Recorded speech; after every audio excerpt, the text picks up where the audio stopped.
Tudo bem, galera? Eu sou o educador barbeiro da Pivô Point Brasil e hoje eu vou apresentar um corte para vocês que é um dos cortes mais usados no mundo.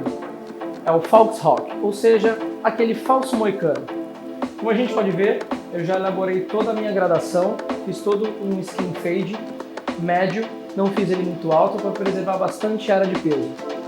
Eu elaborei duas sessões, como vocês vão ver no vídeo, a gente vai elaborar duas sessões, uma só para o redemoinho e outra só para trabalhar o topo. A primeira sessão que eu vou trabalhar é a sessão do redemoinho. Eu vou criar uma graduação aqui. Então, por que eu separei o redemoinho exatamente no ponto para conseguir fazer a graduação? Justamente para preservar toda essa área, porque eu quero que o meu moicano ele parta da parte de trás, crie uma área em triângulo, daqui para frente crie outra área em triângulo. Ou seja, eu vou querer que o meu False-Hawk ele saia da parte de trás da cabeça e comece do ápice para frente um aumento de comprimento. Alguns False-Hawk a gente consegue ver que ele parte do meio da cabeça para frente.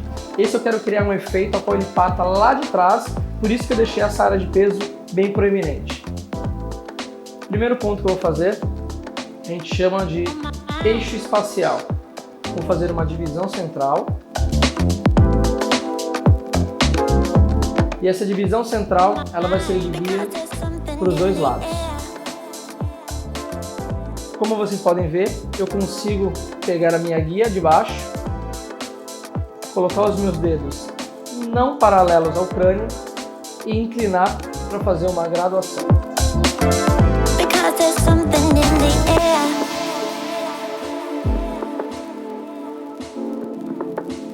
Essa mesma guia central, ela vai servir de base para todas as outras guias, ok? Então é como se eu fizesse realmente este movimento. Por que eu vou fazer o movimento de eixo espacial e não vou fazer o movimento de linhas verticais acompanhando a circunferência da cabeça? Quando a gente utiliza linhas verticais acompanhando a circunferência da cabeça, os mesmos espaços que eu vou ter aqui, eu vou ter aqui. Ou seja, a minha mecha ela vai ter uma largura só. Quando eu trabalho em eixo espacial, eu faço com que a minha base lá de cima, ou seja, onde tem mais perigo de arrepiar, fique em distâncias menores e lá embaixo fica em distâncias maiores. Assim, quando eu terminar o corte, eu vou ter zero perigo de arrepiar essa região e a região de baixo eu vou ter as mesmas distâncias de uma mecha para outra. A linha de corte que eu vou utilizar aqui é uma linha de corte móvel, ou seja, a mecha que eu cortei vai se mover até a mecha que eu vou cortar. Assim eu obtenho o mesmo comprimento por todo o design. Eu não quero nenhum crescimento.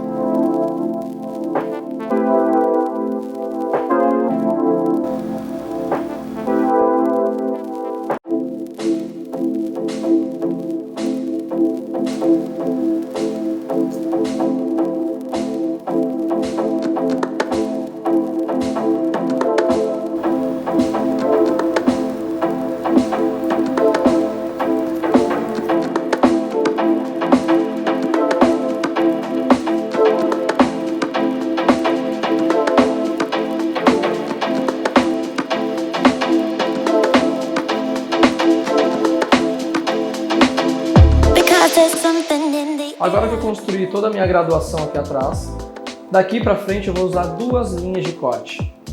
Quais seriam as linhas de corte? Eu vou usar móvel até o ápice da cabeça e vou usar estável após o ápice da cabeça. O que as duas vão fazer de diferente dentro da minha sessão? A móvel eu vou conseguir o mesmo comprimento por todo o meu design, ou seja, eu não vou ter nenhum tipo de crescimento. Do ápice para frente, eu vou usar a linha de corte estável, que consiste em que todas as mechas da frente se agruparem na mecha de trás. Quando eu terminar de todas as mechas da frente se agruparem na de trás e cortar todas no mesmo ponto, eu obtenho um grande crescimento. Por quê? Algumas pessoas sempre me perguntam por que eu não faço a linha central nesse tipo de corte. A linha central nesse tipo de corte ela vai me limitar a um designer só de comprimento. Então, quando você consegue consistir um entendimento de usar linhas de corte diferentes dentro de uma sessão, eu consigo criar um design diferente para a direção que eu quero. Eu quero que de trás para o ápice eu tenha um certo comprimento e do ápice para frente eu tenha outro comprimento. ambos vão se agrupar.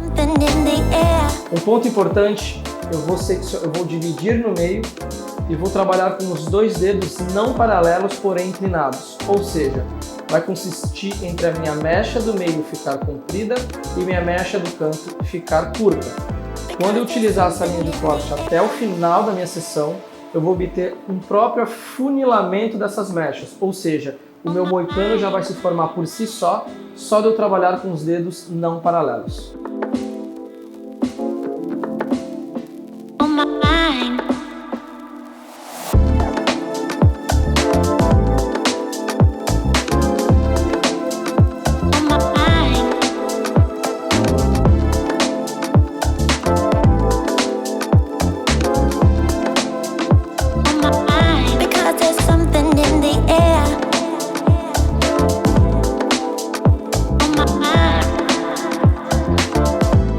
Um ponto importante, como eu vou trabalhar uma única sessão de lados simultâneos, a minha divisão para a divisão da lateral, elas vão andar juntas até o final do processo.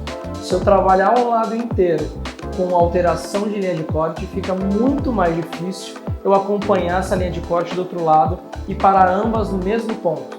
Então eu vou trabalhar um lado, o outro, um lado, o outro. Quando eu alterar a minha linha de corte, eu vou trabalhar as duas simultaneamente também. Estou usando uma distribuição direcional, todos os fios indo para a mesma direção. Meus dedos não paralelos, inclinados.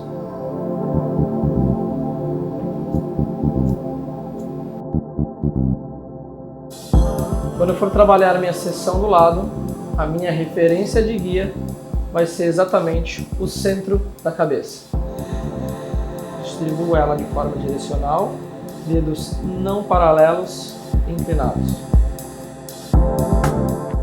Assim eu obtenho os dois do mesmo comprimento. Agora eu vou utilizar a linha de corte móvel.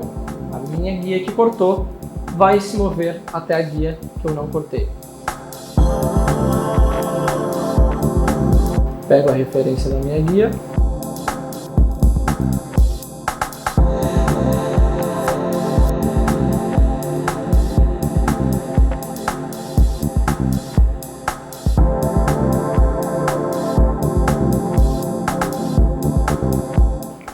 Ambas do mesmo tamanho. Continuo esse processo até o ápice da cabeça. Para quem tem dificuldade, se você colocar o pente na cabeça, você encontra exatamente o ponto do ápice daquele crânio. Okay? Continuo com a minha linha de corte móvel. Primeiro eu pego a que eu não cortei e movo, que eu já cortei, na que eu vou cortar.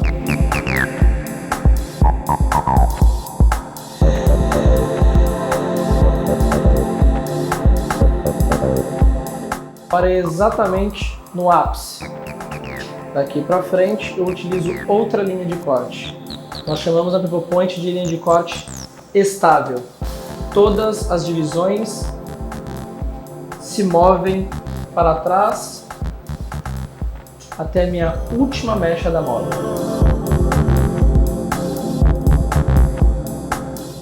Essa última mecha fica intacta, não sai do lugar.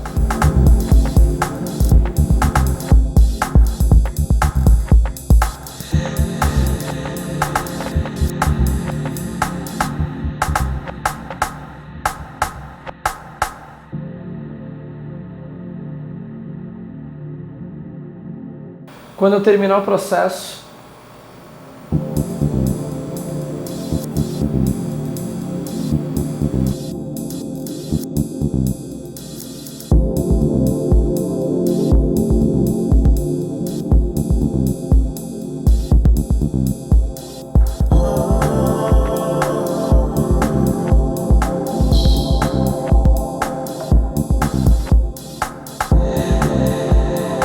depois que eu elaborei todo o topo, eu vou fazer as conexões. Todas as seções que eu criei, todas as divisões que eu criei dentro desse corte, eu criei de acordo com todas as dimensões que o crânio se consiste. Então não tem uma regra, não é uma padronização de seção e divisões. as quantidades de divisões e as quantidades de seções vai ser referente à quantidade de curvas da cabeça e as dimensões dela. Então agora eu vou criar um corner. Corner na Pivot Point nós chamamos de canto. Então eu vou criar cantos arredondados para quando eu terminar eu ter o meu triângulo, a minha graduação, o meu corner arredondados em camadas uniformes e meu novo triângulo em progressão para frente.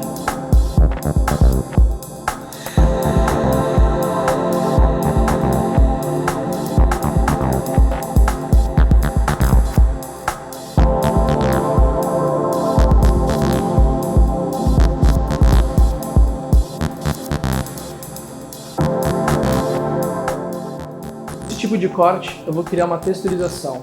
Dois tipos de texturização. Vou criar a texturização Twister, que se consiste em afinamento das pontas e a consistência da raiz mais cheia, e vou criar a Deep Cutting. Deep Cutting em cabelo úmido, ele tem um processo diferente do que em cabelo seco. Vamos para os dois.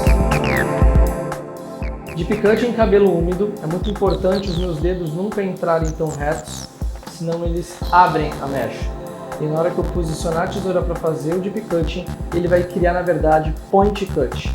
Então, na hora de eu texturizar em Deep Cutting, que consiste em dar leveza na figura geométrica que eu crio, a minha tesoura ela tem que ficar nesta posição da mão. Por que nessa posição? Porque quando eu posiciono ela de frente para a mecha, ela fica perfeitamente reta.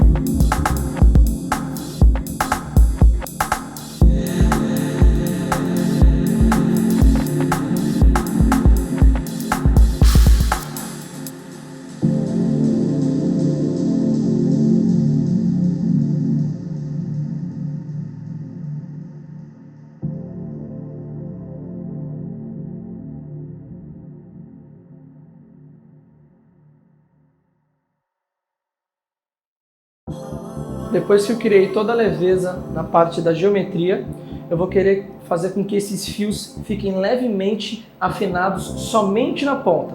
Para quando eu fizer a minha finalização, eu vou querer texturizar eles, vou querer dar um design de penteado neles com que os seus fios ficassem todos afinados. Então a técnica de twister consiste em pegar uma mecha não muito grossa e também não muito fina, eu girar essa mecha, bater a tesoura dentada e subir as duas ao mesmo ato. Consisto em deixar a mecha afinada e a base mais cheia.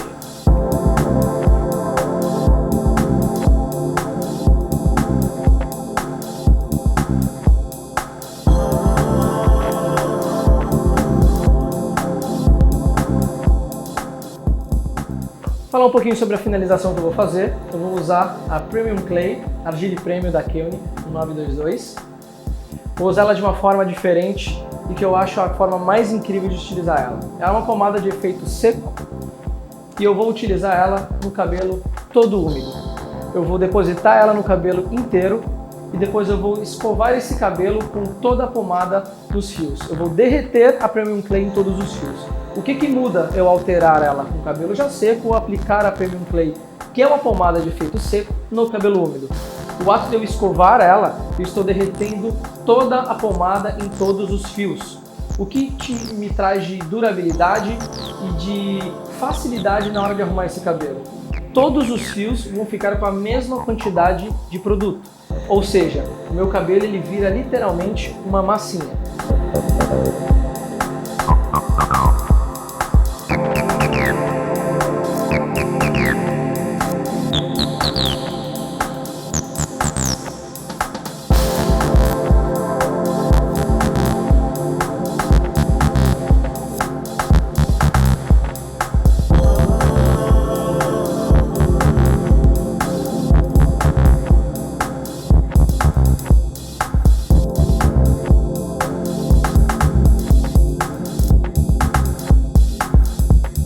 A pomada Premium Clay, ela tem um segredinho, uns dos detalhes mais importantes na hora de você usar ela para finalizar. Ela, como é uma argila, quando você seca ela, quando você escova, quando você deposita com calor nela, ela vai derreter. E esse derretimento é como se eu distribuísse todo o produto em todos os fios. Só que para conseguir aquele efeito opaco, obrigatoriamente você tem que jogar o ar gelado. Jogando o ar gelado, ele cria exatamente esse efeito que vocês conseguem ver. O ar quente ele fica com leve brilho, parecendo que está oleoso. Quando eu jogo o ar gelado, ele seca, ele fica totalmente opaco.